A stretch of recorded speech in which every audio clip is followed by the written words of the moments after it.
Welcome to ED magic. आज हम करने वाले forest and wildlife resources geography का चैप्टर नंबर 2। तो सबसे पहला है हमारे पास IUCN एक organization, international union of conservation of natural resources. तो ये जो ऑर्गेनाइजेशन है इसने स्पीशीज को 6 क्लासेस में डिवाइड करा है, 6 स्पीशीज में डिवाइड करा है। Normal, endangered, vulnerable, rare, endemic, extinct. Normal species वो स्पीशीज है जिसकी पॉपुलेशन जो है ठीक ठाक है, स्टेबल है। ठीक है, स्टेबल पॉपुलेशन है, नहीं ज़्यादा है नहीं कम है। So this population level is considered to be normal. Normal population है, सर्वाइवल के लिए ठीक है। जैसे आपका रोडेंट्स हो गए, ठीक है, ये सब चीज़ें। एंडेंजर्ड स्पीशीज बेसिकली वो स्पीशीज है जिसकी पॉपुलेशन कभी भी खत्म हो सकती है। The species which are in the danger of extinction, जो जिन स्पीशीज की पॉपुलेशन कभी भी खत्म हो सकती है। एग्जाम्पल जैसे ब्लैक बक हो गया, इंडियन राइन हो गया, तो इनकी पॉपुलेशन कभी भी खत्म हो सकती है। वल्नरेबल स्पीशीज वो स्पीशीज है whose population has declined so much, इनकी पॉपुलेशन इतनी गिर गई है कि किसी भी वक्त एंडेंजर्ड कैटेगरी में जा सकती है। तो एंडेंजर मतलब कभी भी एक्सटिंक्ट हो सकते हैं, वल्नरेबल मतलब कभी भी एंडेंजर्ड कैटेगरी में जा सकते हैं, इनकी पॉपुलेशन इतनी गिर गई है। जैसे ब्लू शीप हो गया, एशियाटिक एलिफेंट हो गया, गैंगेटिक डॉल्फिन हो गया, ये सब चीजें। फिर आता है रेयर स्पीशीज। तो रेयर स्पीशीज वो स्पीशीज है पॉपुलेशन की, मतलब कि रेयर स्पीशीज क्या है, द स्पीशीज जिन स्पीशीज की पॉपुलेशन बहुत कम है, स्मॉल है, उन्हें हम कहते हैं रेयर स्पीशीज। जैसे डेजर्ट फॉक्स हो गया, हॉर्नबिल हो गया, तो इन स्पीशीज की जो पॉपुलेशन है वो कम है। एंडेमिक स्पीशीज बेसिकली वो स्पीशीज है जिनकी पॉपुलेशन जो है एक पर्टिकुलर एरिया रीजन में रिस्ट्रिक्टेड है। The species which are found in a particular area, तो जिस स्पीशीज की पॉपुलेशन सिर्फ एक पर्टिकुलर एरिया में पाई जाती है, ठीक है, मतलब उनकी जो पॉपुलेशन है एक रीजन तक रिस्ट्रिक्टेड है, ऐसी स्पीशीज को हम कहते हैं एंडेमिक स्पीशीज। ठीक है, रीजन जैसे कुछ नेचुरल या फिर जोग्राफिक फैक्टर्स हो सकते हैं जिसकी वजह से वो सिर्फ उसी पर्टिकुलर रीजन के अंदर रहते हैं। अब जैसे for example Andaman wild pig, तो हो सकता है कि जो अंडमान वाइल्ड पिग है उसे कुछ उसकी जो कंडीशंस है, यानी कि उसकी जो अडेप्टेबिलिटी है बॉडी की, वो अंडमान को सूट करती है, अंडमान के एनवायरमेंट को सूट करती है, इस वजह से वो वहीं पे रहता है। एक्सटिंक्ट स्पीशीज वो स्पीशीज जिनकी पॉपुलेशन खत्म हो गया वो मिलेगी, जैसे एशियाटिक चीता हो गया, पिंक हेडेड डक हो गया, उनकी पॉपुलेशन खत्म हो गई है। अच्छा, नेक्स्ट आता है what are the major reasons for depletion of forest cover, यानी कि जो फॉरेस्ट जो कट है, जो डिफॉरेस्टेशन हो रहा है, उसके क्या रीजंस है। पहला, एग्रीकल्चरल पर्पस, यानी कि इंडिपेंडेंस के बाद से हम एग्रीकल्चर में एक्सपेंशन ला रहे हैं। अब एग्रीकल्चर करने के लिए हमें जमीन चाहिए, तो जमीन के लिए हम घर पेड़ को काट रहे हैं ताकि हमें जमीन मिल सके और हम उस पर एग्रीकल्चर कर सकें। सो डिफॉरेस्टेशन फॉर एग्रीकल्चर पर्पस।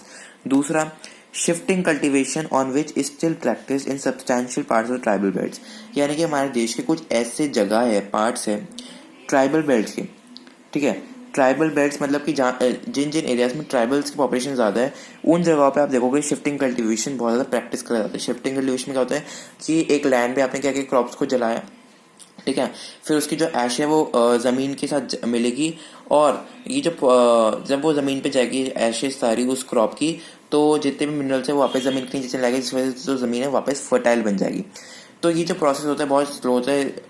तो जब ये प्रोसेस हो रहा होता है तो जो फार्मर्स है वो दूसरे लैंड पे शिफ्ट हो जाते हैं, तो इस तरह से शिफ्टिंग कल्टीवेशन कहते हैं। ठीक है, तीसरा, large scale development of river valley projects. तो जो रिवर वैली प्रोजेक्ट्स हो गए, ठीक है, जैसे अभी नर्मदा और गंगा का हुआ था, तो जो रिवर वैली प्रोजेक्ट्स होते हैं इनकी लार्ज स्केल डेवलपमेंट के लिए, इनको ज़्यादा डेवलप कराने के लिए इन रिवर वैली प्रोजेक्ट्स के लिए पेड़ों को काटा जा रहा है।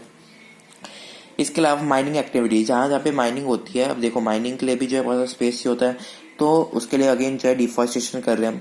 तो माइनिंग एक्टिविटीज़ की वजह से भी हम डिफॉरेस्टेशन कर रहे हैं। जैसे जो बुक्सर टाइगर रिजर्व था, यहाँ पे नाम दे रखा है, जो बुक्सर टाइगर रिजर्व था वेस्ट बंगाल में, उसमें इतनी माइनिंग हुई जिसकी वजह से वहाँ पे डिफॉरेस्टेशन हुआ। ठीक है, नेक्स्ट है ड्यूरिंग कॉलोनियल रूल, यानी कि जब ब्रिटिश हम पे रूल कर रहे थे तब जो plantation increase means growing of one crop on large area, यानी कि जब ब्रिटिशर्स हम पे राज कर रहे थे तब उन्होंने प्लांटेशन सिस्टम इंडिया में इंट्रोड्यूस किया था, जिसमें उन्होंने क्या किया, प्लांटेशन सिस्टम के अंदर जो है एक बहुत ही बड़े लैंड में सिर्फ एक पर्टिकुलर क्रॉप उगाई, और वो जो क्रॉप उगाते थे उसकी कमर्शियली बहुत ज़्यादा वैल्यू होती थी। ठीक है, तो जब आप एक पर्टिकुलर बहुत ही बड़े से एरिया ऑफ लैंड पे बहुत सारे क्रॉप्स ग्रो करते हो एक ही तरह की, और वो जो क्रॉप आप ग्रो करवा रहे हो उसकी कमर्शियल वैल्यू बहुत ज़्यादा है, तो ऐसे सिस्टम को हम कहते हैं plantation system. Next, right 3 examples of the conservation biodiversity at the community level. तो इंडिविजुअल जो सोसाइटी है उसने कैसे पार्टिसिपेट करा फॉरेस्ट को प्रोटेक्ट कराने के लिए। तो जैसे सरिस्का टाइगर रिजर्व था, वहाँ पे जितने भी विलेजेस थे उन्होंने माइनिंग के अगेंस्ट उन्होंने आवाज़ उठाई ताकि वो हैबिटेट को और वाइल्ड लाइफ को सके। ठीक है, उसके अलावा अलवर डिस्ट्रिक्ट में अगर आप देखोगे राजस्थान की जो अलवर डिस्ट्रिक्ट है उसमें 5 विलेजेस के जितने भी इनहैबिटेंट यानी 5 विलेजेस में रहने वाले जो विलेजर्स थे उन्होंने जो है अपने विलेज के 1200 हेक्टेयर के लैंड को भैरवदेव डकाफ सेंचुरी डिक्लेयर करा। और बेसिकली ऐसा करने का उनका मेन इंटेंशन था क्योंकि वो वहाँ पे हंटिंग को अलाउ नहीं करते थे। मतलब उनका मानना था कि हंटिंग करने से वहाँ के एनिमल्स इफेक्ट हो गए, तो उन्होंने जो अपने खेत के उन्होंने अपने गांव के 1200 हेक्टेयर की जमीन को भैरवदेव डकाफ सेंचुरी जो है डिक्लेयर कर दिया जहाँ पे हंटिंग अलाउ नहीं है।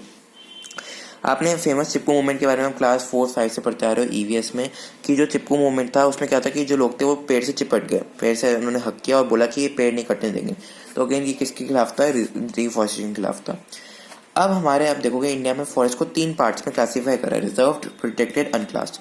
रिजर्व फॉरेस्ट बेसिकली वो फॉरेस्ट है जो बेसिकली हमारे पूरे देश का हाफ से भी ज्यादा जो फॉरेस्ट कवर है रिजर्व फॉरेस्ट के अंडर आता है, ठीक है। और ये जो फॉरेस्ट होते हैं बहुत ज्यादा वैल्यूएबल होते हैं। नेक्स्ट है प्रोटेक्टेड फॉरेस्ट। प्रोटेक्टेड फॉरेस्ट नाम से आपको पता चल रहा है कि ये जो फॉरेस्ट है बहुत ज्यादा मतलब कि ये जो है बहुत ज्यादा एंडेंजर्ड है। ये फॉरेस्ट जो है बहुत ज्यादा मतलब इनके खत्म होने की कगार पे, तो इनको जो है स्पेशल प्रोटेक्शन दी हमारी गवर्नमेंट ने, तो ये फर्दर डिप्रेशन से इन्हें प्रोटेक्ट करा गया है और हमारे पूरे देश के फॉरेस्ट कवर का 1/3 है। अनक्लास्ड फॉरेस्ट बेसिकली वो फॉरेस्ट है जो वेस्ट लैंड्स होते हैं, मतलब कि ज़्यादा अच्छे फॉरेस्ट वहाँ पे अच्छे ज़्यादा ट्रीज नहीं पाए जाते, ज़्यादा रिसोर्सेज नहीं है वहाँ पे। और ये जो अनक्लास्ड फॉरेस्ट होते हैं कि गवर्नमेंट और प्राइवेट दोनों ओन करते हैं। नेक्स्ट है what are the objective of wild life protection act. तो wild life protection act basically 1972 में आया था, जिसके अंडर हमारी गवर्नमेंट ने जो है फ्लोरा और फौना को प्रोटेक्ट करने के बहुत सारे मेजर्स इंट्रोड्यूस करे थे। अब कौन कौन से मेजर्स थे? पहला कि 18 बायोस्फीयर रिजर्व जो है सेटअप करे गए। दूसरा था कि 103 नेशनल पार्क और 535 वाइल्ड लाइफ सेंचुरी सेटअप करी गई। हंटिंग को बैन कर दिया गया, ठीक है। बहुत सारे प्रोजेक्ट जैसे project tiger, project rhino, project great Indian bustard, ऐसे प्रोजेक्ट्स को जो इंट्रोड्यूस करा गया। और फाइनेंशियल और टेक्निकल असिस्टेंस दी गई बोटानिकल गार्डन्स को, ठीक है। तो ये इसके अंदर ठीक है 18 बायोस्फीयर रिजर्व थी। नेशनल पार्क इतने थे, बायोस्फीयर रिजर्व इतने थे, वाइल्ड लाइफ सेंचुरीज इतनी थी, हंटिंग को बैन कर दिया गया और क्या क्या चीजें थी। और जितने भी आप देख सकते हो financial technical assistant botanical gardens को दिए गए प्रोजेक्ट्स को इंट्रोड्यूस करा गया, ठीक है। अब हाउ कम्युनिटीज, ये तो वही वाला पॉइंट है, ठीक है। फेमस चिपको मूवमेंट ये हो गया, ठीक है। अब नेक्स्ट आता है what is biodiversity. Biodiversity is made up of various types of life forms found on the earth. हमारी धरती पे आप देखोगे बहुत सारी लाइफ फॉर्म्स है, प्लांट्स, एनिमल्स, ह्यूमंस। तो जितनी भी लाइफ फॉर्म्स हमारी दुनिया में पाई जाती है उन सबको एक साथ इकट्ठा करे तो हमारा बायोस्फीयर बनता है। तो biosphere is made up of various forms of life found on earth. उसके अलावा it is a measure of variation. जो बायोडाइवर्सिटी है वो क्या है? It is a measure of variation at the ecosystem, species and genetic level. मतलब biodiversity के अंदर आप देखोगे तो बहुत सारे इकोसिस्टम्स मिल जाएंगे आपको, बहुत सारे स्पीशीज मिल जाएंगे और बहुत सारे ऑर्गेनिजम्स मिल जाएंगे जिनका जेनेटिक लेवल जो है अलग अलग है, ठीक है। तो वेरिएशन है, इकोसिस्टम बहुत सारे हैं, स्पीशीज बहुत सारे हैं और जेनेटिक लेवल भी सबका अलग अलग है। और बायोडाइवर्सिटी आप स्पेशली देखोगे जो ट्रॉपिकल एरियाज हो गए वहाँ पे बायोडाइवर्सिटी आपको बहुत ज़्यादा मिलेगी, ठीक है। कहाँ पे एविडेंट है? एविडेंट मतलब बहुत ज़्यादा है, कहाँ पे? ट्रॉपिकल एरियाज में।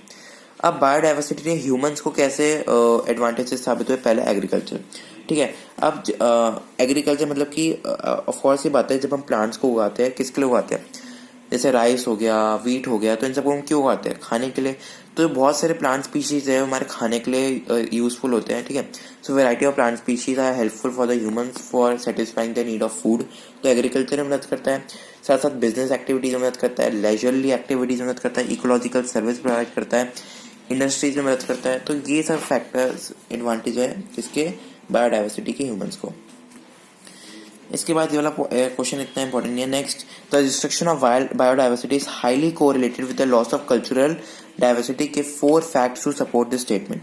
मतलब कि अगर बायोडाइवर्सिटी यानी कि अगर हमारे यहाँ के प्लांट्स और एनिमल्स पे को नुकसान पहुंचाया जाएगा तो एक तरह से हमारे पूरे डाइवर्सिटी को नुकसान होगा, इनकी ह्यूमंस को भी इम्पैक्ट पड़ेगा। कैसे?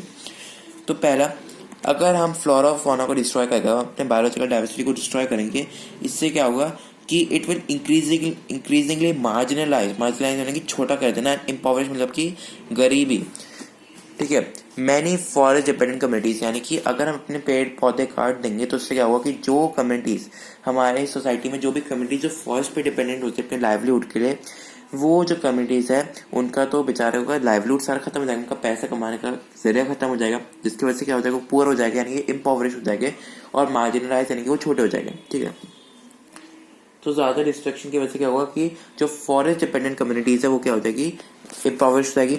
और पुअर के बीच में भी आप देखोगे जो वुमेन होगी बहुत ज़्यादा इम्पैक्टेड होगी, क्योंकि जो वुमेन है उनके पास रिस्पॉन्सिबिलिटी होती है, उनके पूरे फैमिली की रिस्पॉन्सिबिलिटी होती है, पूरे फैमिली को खाना, वो सब चीज़ें। ठीक है, ठीक है।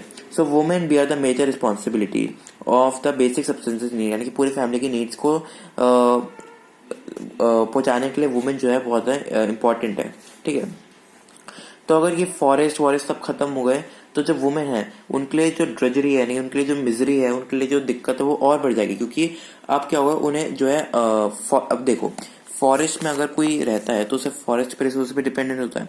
ठीक है, अब फॉरेस्ट पे जो कम्युनिटी रहती है फॉरेस्ट के रिसोर्स पे डिपेंडेंट है, और उन फॉरेस्ट के रिसोर्सेज को फेच करना ज्यादा जो है वुमेन करती है। ठीक है, मैन काम पे जाते हैं, वुमेन जो है फेच करती है रिसोर्सेज फॉरेस्ट से। ठीक है, और अगर हमने फॉरेस्ट को काट दिया तो जो वुमेन है उन्हें बहुत ही दूर दूर चल चल के जो है रिसोर्सेज को लाना पड़ेगा, वो 10 किलोमीटर से भी ज्यादा उन्हें चलना पड़ेगा, क्यों, ताकि वो रिसोर्सेज को कलेक्ट कर सकें। ठीक है, तो इससे क्या होगा, जो वुमेन है उनकी हेल्थ को इफेक्ट होगा, जिससे ऑफकोर्स बताया अगर वुमेन की हेल्थ को इफेक्ट होगा तो पूरी फैमिली को इफेक्ट होगा, क्योंकि वुमेन जो है ज्यादातर आप देखोगे फॉरेस्ट वाले इलाकों में जो वुमेन है उनका ज्यादातर ये एक टैबू बना रखा है कि वही सारे रिसोर्स कलेक्ट करके आएगी।